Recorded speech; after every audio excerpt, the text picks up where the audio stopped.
Here with former U.S. Ambassador to the State of Israel, David Friedman. One of the major initiatives that you were working on as ambassador was the potential application of Israeli sovereignty over the eastern border of the State of Israel, the Jordan Valley, and also many of the controversial settlement blocks, Jewish communities in Judea and Samaria. Obviously, the administration has changed, and the new administration has a different approach to the potential application of Israeli sovereignty over these areas. Do you think that the application of sovereignty is still relevant? It's very relevant because ultimately, without the application of sovereignty, at least in portions of Judea and Samaria, there'll never be a resolution to the Israeli-Palestinian conflict. So it's relevant. We worked for 3 years on creating a plan that we felt was sustainable, that ultimately had the endorsement of the Israeli government, which was a right-wing government. It had the endorsement of the Israeli defense establishment. I spent a lot of time working with defense experts in Israel. They felt that it worked for Israel from a security perspective.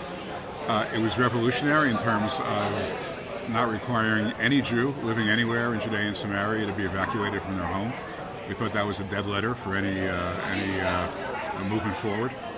And we also made it clear that the Palestinians would be able to have, in the words of Yitzhak Rabin, of all people, less than a state, but as much autonomy, opportunity, prosperity, and dignity as they could have without threatening Israel. So I think, in a world where you really have to thread a needle very finely, I think we threaded the needle. And look, I hope that somebody takes this out of the dustbin, dusts it off, and gives it a look, because it really, I think, was a very good place to start. And also, I would point out, it was one of the real drivers of the Abraham Accords.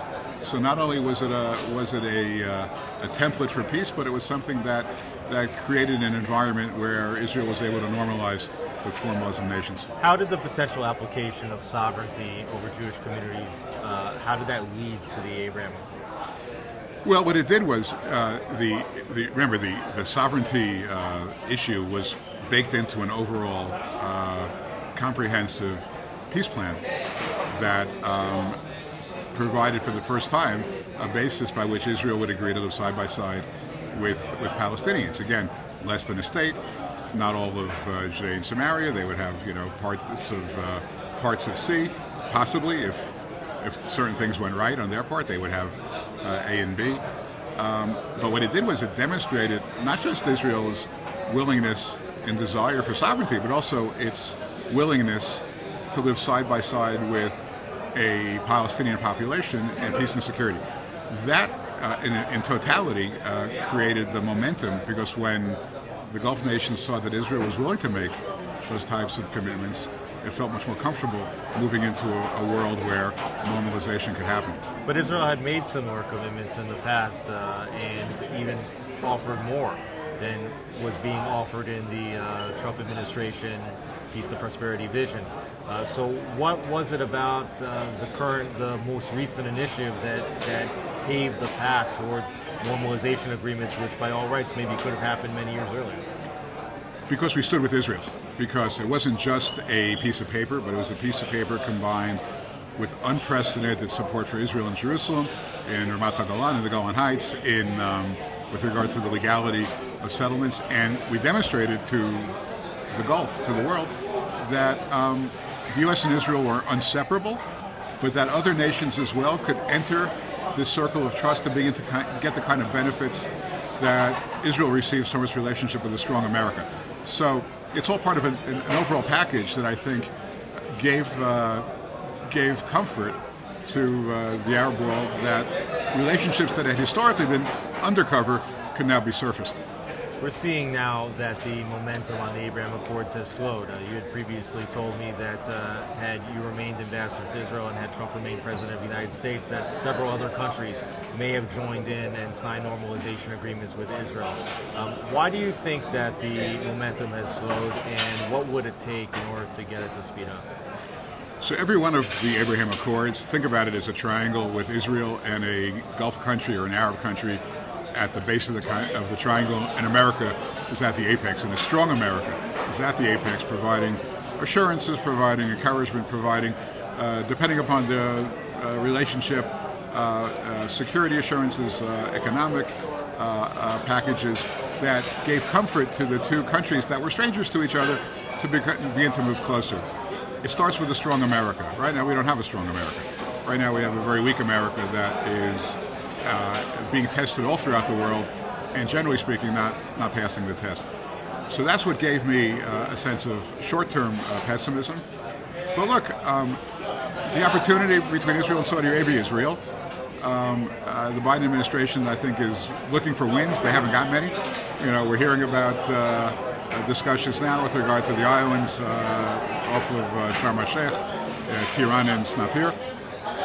Maybe something will come of it. I mean, I'm optimistic long term that the Abraham Accords will be scaled to many, many more countries. We would have done it faster and better because we were strong and we were reliable and we kept our word. But I think that is where the world is heading. Now, when the initial Abraham Accords normalization agreements were signed, Israel agreed to at least suspend for an undescript period of time the application of Israeli sovereignty. Do you think that ultimately it was unhelpful to include any elements of Israeli application of sovereignty into normalization agreements with third-party countries that are about 1,000 miles away? Look, I think that was the ticket to entry at the time. And what we tried to make sure of were a few things. Number one, general endorsement of the plan. So even if sovereignty is not immediately on the table, remember the plan had a map with every single Jewish settlement in Judea and Samaria being retained by the State of Israel. And we got buy-in to that from a number of countries. So that was important. I think the other thing that we did was we took this issue and we brought it up from, we made it something people talk about in polite company. We didn't cancel it. We didn't say this is a bad idea. We said we're going to give a little bit more time for diplomacy to take its course. But the issue is no longer toxic. The suspension is by definition temporary. It's one which I would expect to expire, certainly by the end of the Biden administration. And in Israel, again, if you hear my speech later today, I think the ball's in Israel's court. It's not in America's court, it's not in the Gulf court, it's in Israel's court to build the type of national consensus on what's the right steps forward. What is the ultimate eastern border? That can't be decided by Israel. That can't be decided by America. It can't be decided by foreign countries. It can't be decided by the Palestinians. It needs to be decided by Israel. They need to make that decision. They need to then, begin to, manage towards that outcome, to execute a plan, to do it, smartly, to do it diplomatically, to do it intelligently, to do it as part of an overall package to the Palestinians who aren't going away. But Israel has to make that decision. Nobody else. Do you think that current Israeli leaders, including Prime Minister Naftali Bennett, Foreign Minister and alternate Prime Minister Yair Lapid, and Defense Minister Benny Gantz, share that assessment? I don't know, and I try very hard not to inject myself into Israeli politics. I think it should be obvious to everyone that the problem's not getting better. It's a 55-year-old dilemma that I think the longer Israel doesn't take its sovereignty seriously, the harder it is convincing the world that it's serious about sovereignty. So, again, I'm not advocating a particular geographic outcome. I'm not advocating a particular temporal outcome in terms of timing. But Israel has to start getting its arms around this issue. One thing I know, I'm sure you agree, if any other world body or nation tries to decide the outcome of Israel's eastern border, whoever that is, Israel will be unhappy with the outcome. Israel has to take control of this issue and lead on it, not worry about what the rest of the world will think. Now we see that the Friedman Center is one of the sponsors of this conference. Tell me why you, in your now private capacity as the head of this new center, has decided to back this conservatism conference. I think a lot of the principles that are going to be discussed today are ones that I endorse. Limited judiciary, pro-growth economy. accountability, moving as much control as possible to localities rather than at a federal level. But lots of other people have those views as well. But I thought that this is a conference where it's predominantly young people. It's hard to get real good conservative education at universities anywhere, including in Israel, certainly in America, but Israel as well.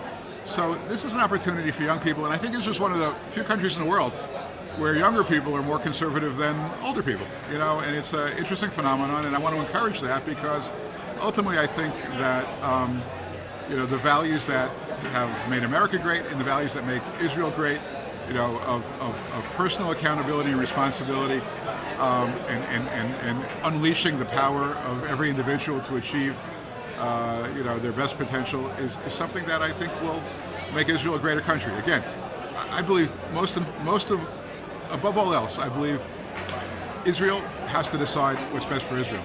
So I think this is a good opportunity to bounce around some great ideas, and ultimately I think it's for the Israeli people to accept or reject those ideas and build a better country. Ambassador David Friedman, thank you so much for joining us. Thanks, Alex. Appreciate it.